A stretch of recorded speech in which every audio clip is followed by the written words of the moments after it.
शहर के रातानाडा स्थित माहेश्वरी भवन में शुक्रवार से 3 दिवसीय जोधपुर मुद्रा महोत्सव का आयोजन किया जा रहा है।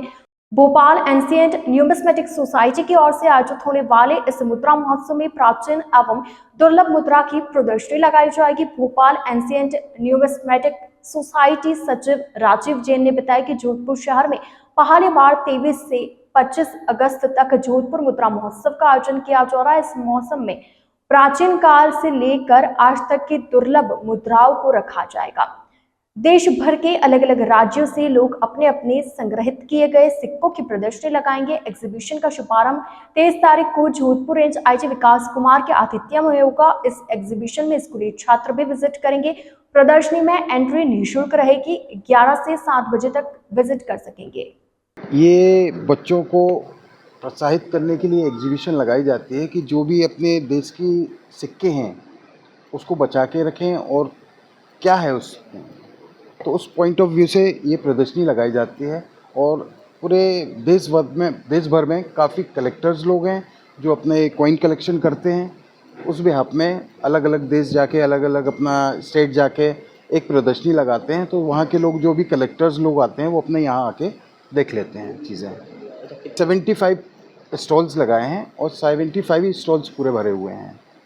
कॉइन्स के अलावा अपने नोट्स वगैरह हैं, गड्डियाँ वगैरह हैं, उसके अलावा एंटिक्स मटेरियल वगैरह है जो प्राचीन वस्तुएं हैं, उस हिसाब की भी प्रदर्शनी लगाई हुई है।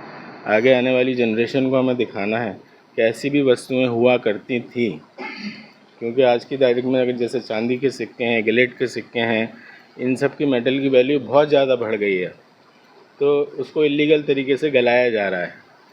तो हमारा जो उद्देश्य है सोसाइटी का वो यही है कि हम अपनी धरोहर को बचा के रखें और इसी माध्यम से हम लोगों को एजुकेट करें कि आगे आने वाली हमारी जनरेशन इस चीज़ को देख सके। वरना सब कुछ भी नहीं रह जाएगा, सिर्फ फ़ोटो देखने को मिलेंगे। यही हमारा उद्देश्य। और आपको अलग अलग तरीके के हज़ारों वर्ष पुराने सिक्के आपको यहाँ पे देखने को मिलेंगे। नमस्कार, मेरा नाम सोहम रामटेके है।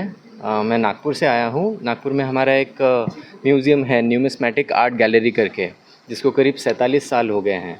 हमारा पर्पज़ या उद्देश्य जो है इस फील्ड में आने का वो ये है, जैसे एक मेरे मित्रों ने बताया यहाँ पे कि जो अपना भारत का धरोहर है वो लिखित रूप में तो होता है, लिटरेचर फॉर्म में किताबों में हमारे पास होता है, लेकिन उसको असली में देखने का कि 100 साल 200 साल 300 साल पुरानी चीज़ें तो हमको घर में दिख जाती है, हमारे फैमिली में हमारे बड़े बुजुर्ग जो होते हैं उनके थ्रू, लेकिन उससे पुरानी चीज़ें जो थी 1000 साल पुरानी, 2000 साल पुरानी, ऐसी चीज़ें हमारे हाथ में हमको देखने को नहीं मिलती है। तो उसका एक रूप होता है सिक्के, जो नॉर्मली हमको एक दूसरे के हाथ में देखने को मिल सकते हैं, हम कलेक्ट भी कर सकते हैं। तो ऐसी चीज़ें जो हमारा धरोहर है, हमारी हिस्ट्री बताती है, ये गल के नष्ट ना हो जाए इसलिए उसका कलेक्शन किया जाता है। ये एक कारण हो गया। दूसरा एक कारण होता है कलेक्शन करने का, सिक्कों को कलेक्शन करने का, ये है कि ये हॉबी करके जो एक चीज़ होती है, संग्रह करना किसी चीज़ का, ये जब हम लोग छोटे थे तभी बहुत होता था। छोटी छोटी चीज़ों को हम संग्रह करके रखते थे। आज सबके पास मोबाइल और यूट्यूब और इंटरनेट आने की वजह से समय बहुत कम बचा है लोगों के पास, इसलिए ये हॉबी ख़त्म होते जा रही है। सिर्फ कॉइन कलेक्शन नहीं, बाकी और छोटी छोटी चीज़ें जो थी वो सारी तरह की हॉबी ख़त्म होते जा रही है।